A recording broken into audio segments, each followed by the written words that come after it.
श्री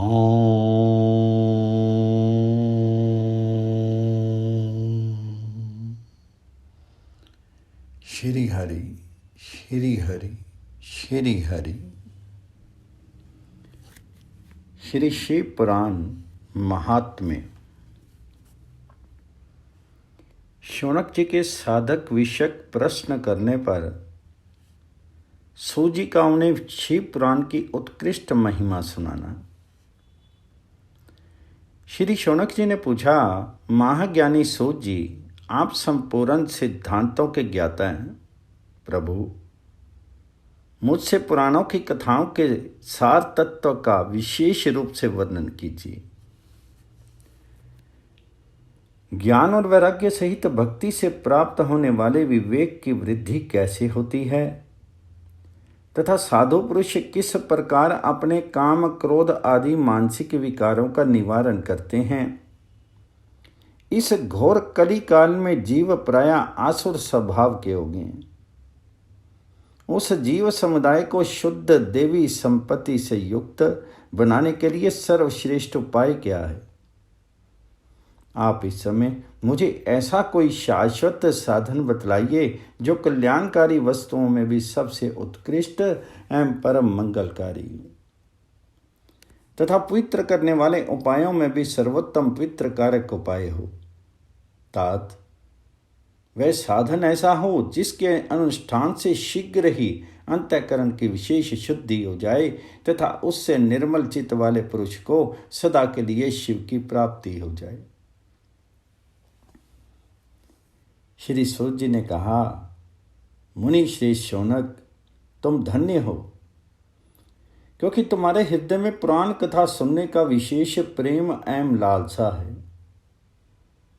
इसलिए मैं शुद्ध बुद्धि से विचार करके तुमसे परम उत्तम शास्त्र का वर्णन करता हूँ। वत्स, वह संपूर्ण शास्त्रों के सिद्धांत से संपन्न, भक्ति आदि को बढ़ाने वाला तथा भगवान शिव को संतुष्ट करने वाला, कानों के लिए रसायन, अमृत स्वरूप एवं तथा दिव्य है। तुम उससे श्रवण करो। मुने, वह परम उत्तम शास्त्र है शिव पुराण, जिसका पूर्व काल में भगवान शिव ने ही प्रवचन किया था। ये काल रूपी सर्प से प्राप्त होने वाले महान त्रास का विनाश करने वाला उत्तम साधन है। गुरुदेव व्यास ने सनत कुमार मुनि का उपदेश पाकर के बड़े आदर से संक्षेप में ही इस पुराण का प्रतिपादन किया है। इस पुराण के प्रणयन का उद्देश्य है कलयुग में उत्पन्न होने वाले मनुष्यों के परम हित का साधन। ये शिव पुराण परम उत्तम शास्त्र है। इसे इस भूतल पर भगवान शिव का वांग में स्वरूप समझना चाहिए और सब प्रकार से इसका सेवन करना चाहिए। इसका पठन और श्रवण सर्व साधन रूप है। इससे शिव भक्ति पा करके श्रेष्ठतम स्थिति में पहुंचा हुआ मनुष्य शीघ्र ही शिव पद को प्राप्त कर लेता है। इसलिए संपूर्ण यत्न करके मनुष्यों ने इस पुराण को पढ़ने की इच्छा की है अथवा इसके अध्ययन को अभीष्ट साधन माना है। इसी प्रकार इसका प्रेम पूर्वक श्रवण भी संपूर्ण मनोवांछित फलों को देने वाला है।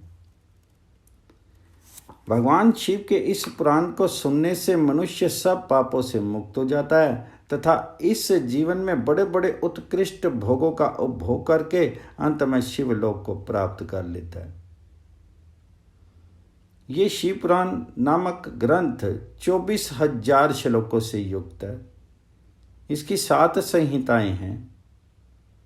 मनुष्य को चाहिए कि वह भक्ति, ज्ञान और वैराग्य से संपन्न होकर के बड़े आदर से इसका श्रवण करे। 7 संहिताओं से युक्त ये दिव्य शिव पुराण पर ब्रह्म परमात्मा के समान विराजमान है और सबसे उत्कृष्ट गति प्रदान करने वाला है। जो निरंतर अनुसंधान पूर्वक इस शिव पुराण को बाँचता है अथवा नित्य प्रेम पूर्वक इसका पाठ मात्र करता है, वह पुण्य आत्मा है। इसमें संशय नहीं है। जो उत्तम बुद्धि वाला पुरुष अंत काल में भक्तिपूर्वक इस पुराण को सुनता है, उस पर अत्यंत प्रसन्न हुए भगवान महेश्वर उसे अपना पद धाम प्रदान करते हैं।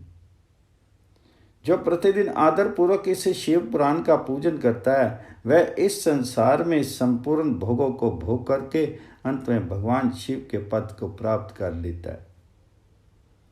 जो प्रतिदिन आलस्य रहित होकर के रेशमी वस्त्र आदि के वेष्टन से इस शिव पुराण का सत्कार करता है वह सदा सुखी होता है। ये शिव पुराण निर्मल तथा भगवान शिव का सर्वस्व है। जो इस लोक और परलोक में भी सुख चाहता हो उसे आदर के साथ प्रयत्नपूर्वक इसका सेवन करना चाहिए। ये निर्मल एवं उत्तम शिव पुराण धर्म अर्थ काम और मोक्ष रूप चारों पदार्थों को पुरुषार्थों को देने वाला है। अतः सदा प्रेम पूर्वक इसका श्रवण एवं विशेष पाठ करना चाहिए।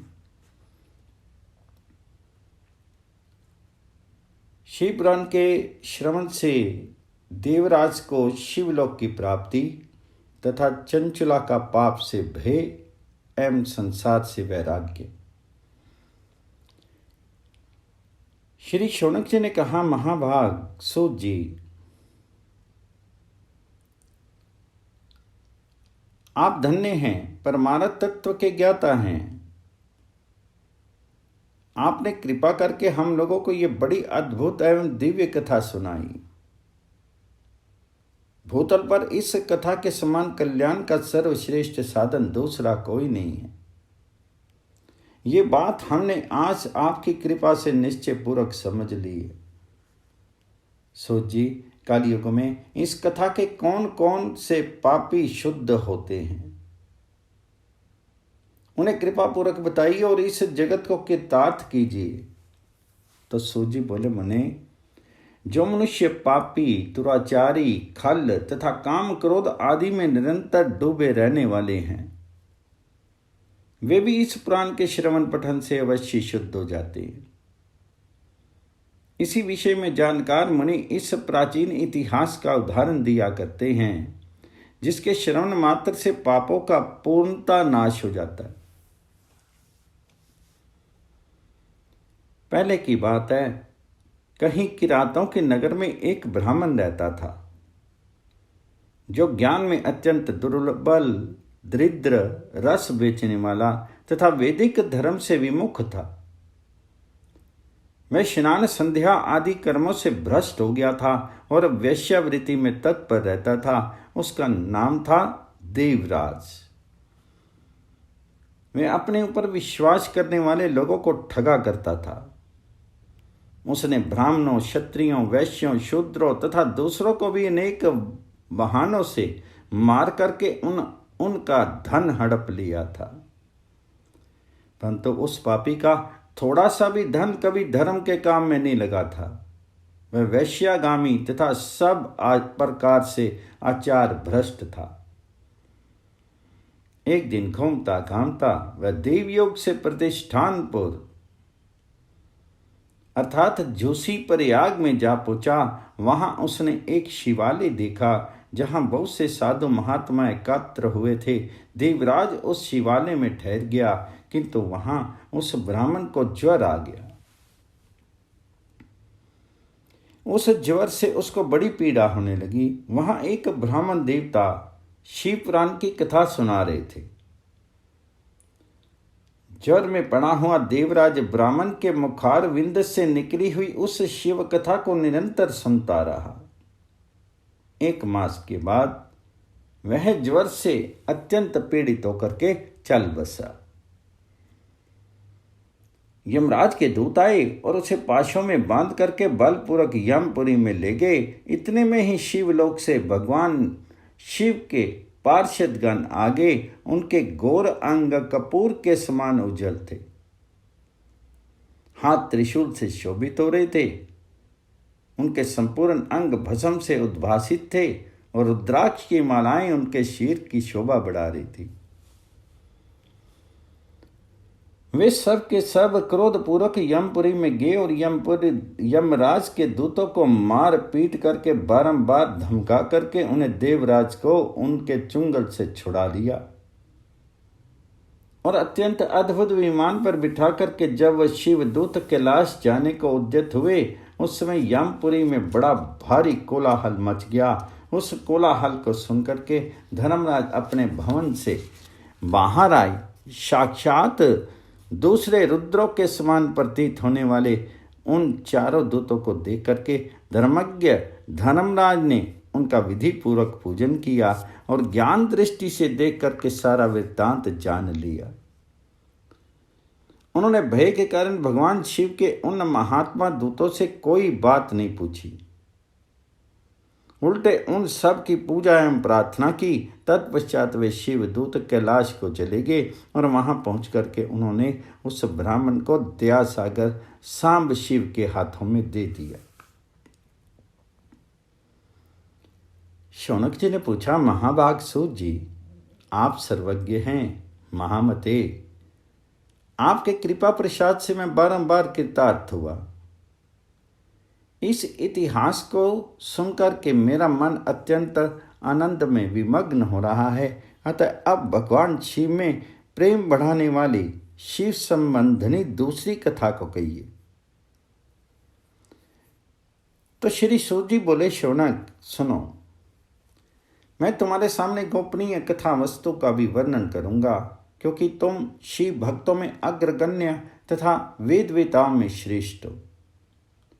समुद्र के निकटवर्ती प्रदेश में एक बाष्कल नामक ग्राम है, जहां वैदिक धर्म से विमुख महापापी द्विज निवास करते हैं। वे सब के सब बड़े दुष्ट हैं। उनका मन दूषित विषय भोगों में ही लगा रहता है। वे न देवताओं पर विश्वास करते हैं और न भाग्य पर। वे सभी कुटिल वृत्ति वाले हैं, किसानी करते और भांति भांति के घातक अस्त्र शस्त्र रखते हैं। वे व्याभिचार और खल हैं। ज्ञान वैराग्य तथा सत्कर्म का सेवन ही मनुष्य के लिए परम पुरुषार्थ है। इस बात को वह बिल्कुल नहीं जानते हैं। वे सभी परम पशु बुद्धि वाले हैं। जहाँ के द्विज ऐसे हों, वहाँ के अन्य वर्णों के विषय में क्या कहा जाए। अन्य वर्णों के लोग भी उन्हीं की भांति कुत्सित विचार रखने वाले सधर्म विमुख एवं खल हैं। वे सदा कुकर्म में लगे रहते और नित्य विषय भोगों में ही डूबे रहते। वहाँ की सब स्त्रियां भी कुटिल स्वभाव की, स्वेच्छाचारणी, पाप आसक्त, कुत्सित विचार वाली और व्यभिचारणी हैं। वे सद्व्यवहार तथा सदाचार से श्रद्धा शून्य हैं। इस प्रकार वहां दुष्टों का ही निवास है। उस बाष्कल नामक ग्राम में किसी समय एक बिंदुग नामधारी ब्राह्मण रहता था। वह बड़ा अधम था, दुरात्मा और महापापी था। यद्यपि उसकी स्त्री बड़ी सुंदरी थी, तो भी वह कुमार्ग पर ही चलता था। उसकी पत्नी का नाम चंचुला था। वह सदा उत्तम धर्म के पालन में लगी रहती थी, तो भी उसे छोड़ करके वह दुष्ट ब्राह्मण वैश्यागामी हो गया था। इस तरह कुकर्म में लगे हुए उस बिंदुक के बहुत वर्ष बीत गए। उसकी स्त्री चंचला काम से पीड़ित होने पर भी स्वधर्म नाश के भय से क्लेश सहकर भी दीर्घ काल तक धर्म से भ्रष्ट नहीं हुई, परंतु दुराचारी पति के आचरण से प्रभावित हो आगे चल करके वह स्त्री भी दुराचार नहीं होगी। इस तरह दुराचार में डूबे हुए उन मूढ़ चित्त वाले पति पत्नी का बहुत सा समय व्यर्थ बीत गया। तदंतर शूद्र जातीय वैश्या का पति बना हुआ वह दूषित बुद्धि वाला दुष्ट ब्राह्मण बिंदुक समय के अनुसार मृत्यु को प्राप्त होके नरक में जा पड़ा। बहुत दिनों तक नरक के दुख भोग करके वह मूढ़ बुद्धि पापी विंध्य पर्वत पर भयंकर पिशाच हुआ। इधर उस दुराचारी पति बिंदुक के मर जाने पर वह मूढ़ हृदया चंचला बहुत समय तक पुत्रों के साथ अपने घर में ही रही। एक दिन देव योग से किसी पुण्य पर्व के आने पर वह स्त्री भाई बंधुओं के साथ गोकर्ण क्षेत्र में गई। तीर्थयात्रियों के संग से उसने भी उस समय जाकर के किसी तीर्थ के जल में स्नान किया। फिर वह साधारणतः मेला देखने की दृष्टि से बंधुजनों के साथ यत्र तत्र घूमने लगी। घूमती घामती किसी देव मंदिर में गई और वहां उसने एक देवज्ञ ब्राह्मण के मुख से भगवान शिव की परम पवित्र एवं मंगलकारिणी उत्तम पौराणिक कथा सुनी। कथावाचक ब्राह्मण कह रहे थे कि जो स्त्रियां पर पुरुषों के साथ व्यभिचार करती हैं, वे मरने के बाद जब यमलोक में जाती हैं तब यमराज उन्हें भयानक दंड देते हैं। मुख से ये वैराग्य बढ़ाने वाली कथा सुनकर के चंचला भय से व्याकुल होगी, कांपने लगी।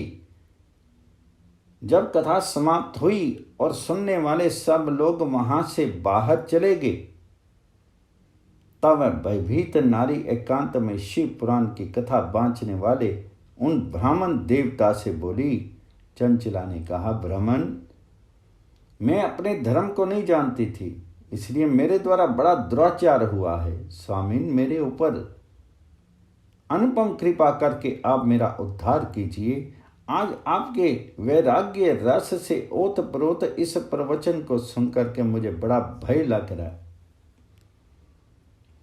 मैं कांप उठी हूं, मुझे इस संसार से वैराग्य हो गया है। मुझे मूढ़ चित्त वाली पापनी को धिक्कार है। मैं सर्वथा निंदा के योग्य हूं, कुत्सित विषयों में फंसी हुई हूं और अपने धर्म से विमुख हो गई हूं। हाय, न जाने किस किस घोर कष्टदायक दुर्गति में मुझे पड़ना पड़ेगा। और वहां कौन बुद्धिमान पुरुष को मार्ग में मन लगाने वाली मुझ पापनी का साथ देगा। मृत्यु काल में उस न भयंकर यमदूतों को मैं कैसे देखूंगी जब वे बलपूर्वक मेरे गले में फंदे डाल करके मुझे बांधेंगे।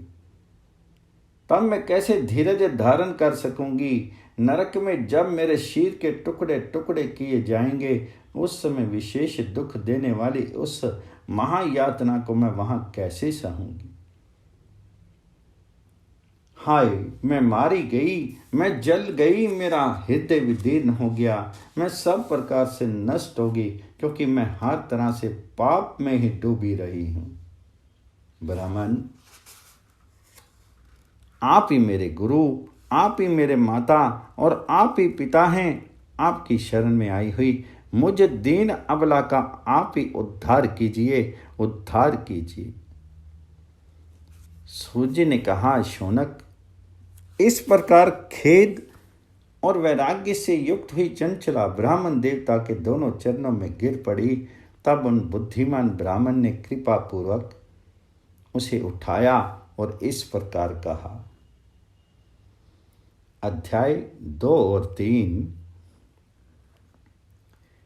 चंचला की प्रार्थना से ब्राह्मण का उसे पूरा शिव पुराण सुनाना और समय के अनुसार शरीर छोड़कर के शिवलोक में जाके चंचला का पार्थिव जी की सखी एवं सुखी होना। ब्राह्मण बोले, नारी, सौभाग्य की बात है कि भगवान शंकर की कृपा से शिव पुराण की इस वैराग्य युक्त कथा को सुनकर के तुम्हें समय पर चेतवाया है। ब्राह्मण पत्नी, तुम डरो मत, भगवान शिव की शरण में जाओ। शिव की कृपा से सारा पाप तत्काल नष्ट हो जाता है। मैं तुमसे भगवान शिव की कीर्ति कथा से युक्त उस परम वस्तु का वर्णन करूंगा जिसे तुम्हें सदा सुख देने वाली उत्तम गति प्राप्त होगी। शिव की उत्तम कथा सुनने से ही तुम्हारी बुद्धि इस तरह पश्चाताप से युक्त एवं शुद्ध हो गई है, साथ ही तुम्हारे मन में विषयों के प्रति वैराग्य हो गया है। पश्चाताप ही पाप करने वाले पापियों के लिए सबसे बड़ा प्रायश्चित है। सतपुरुष ने सबके लिए पश्चाताप को ही समस्त पापों का शोधक बताया है।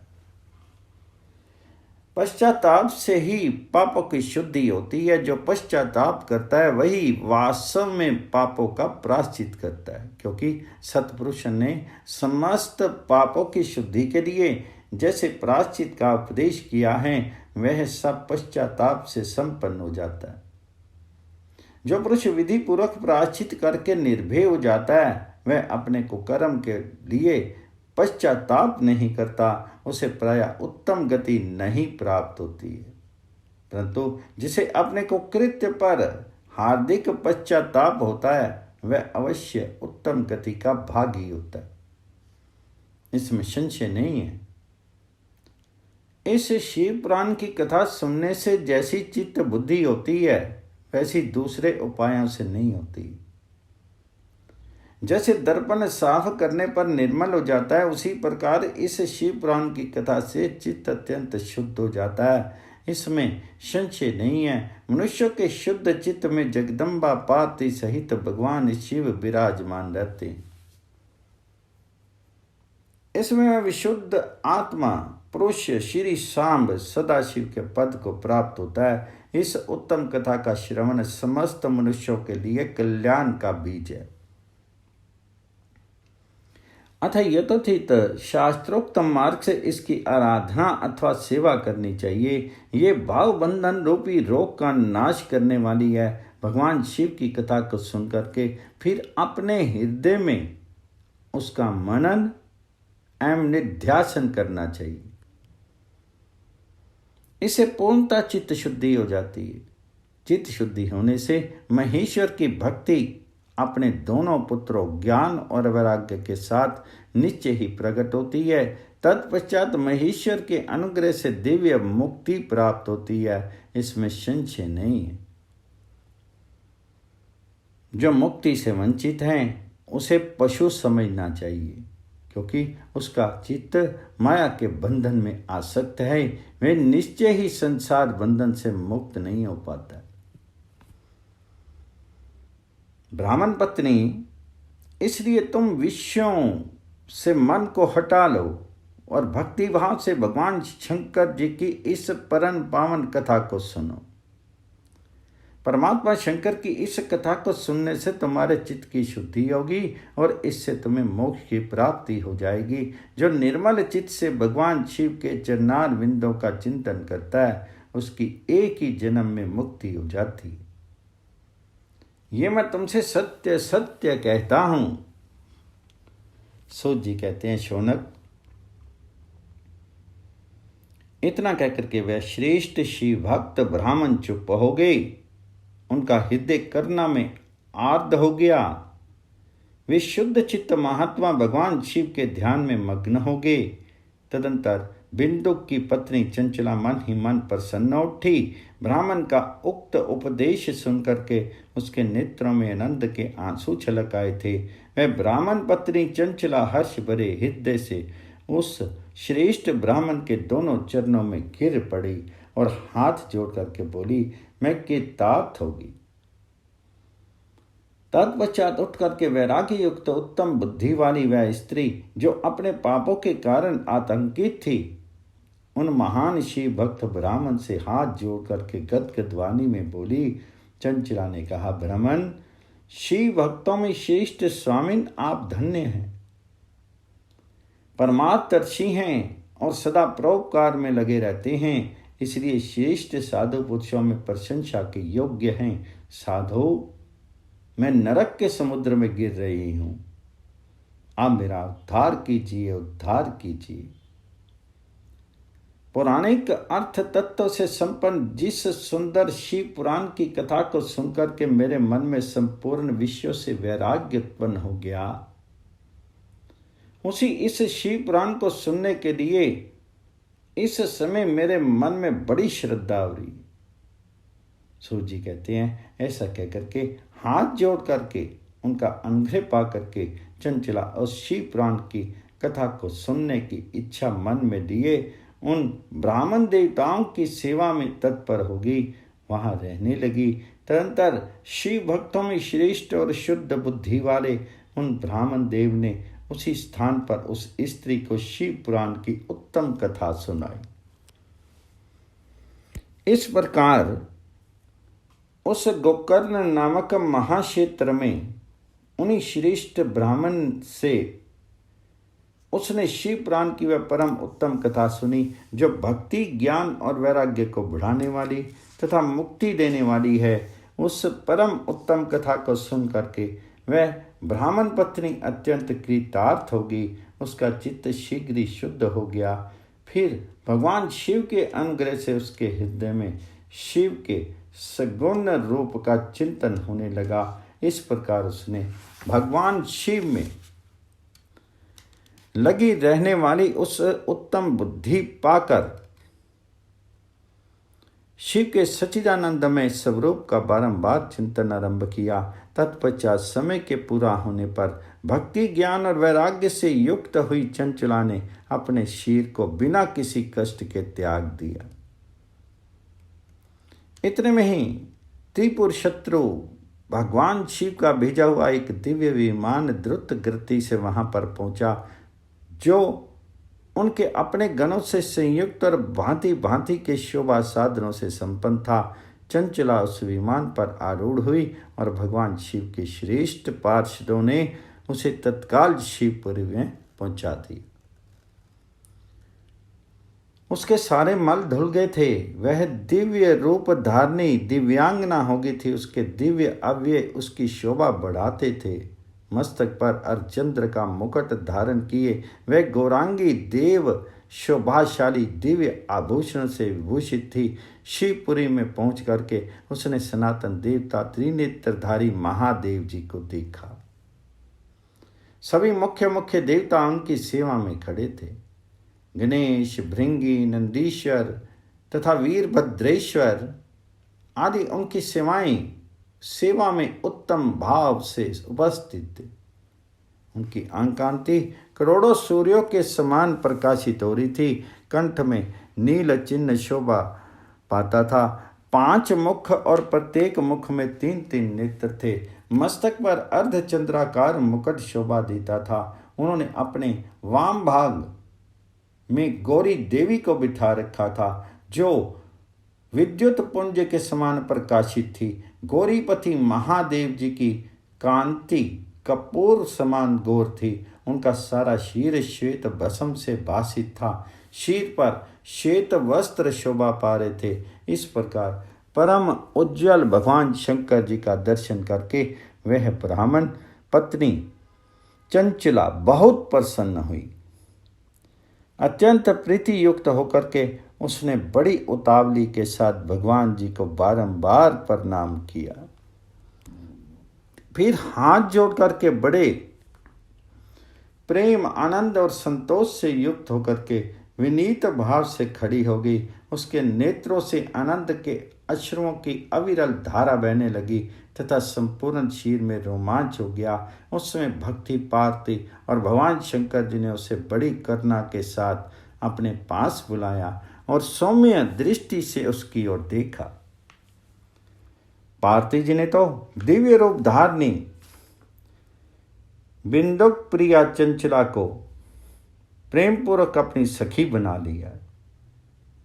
वे उस परम आनंद घन ज्योति स्वरूप सनातन धाम में अविचल निवास पा करके दिव्य सौख्य से संपन्न होकर के अक्षय सुख का अनुभव करने लगी। अध्याय 4।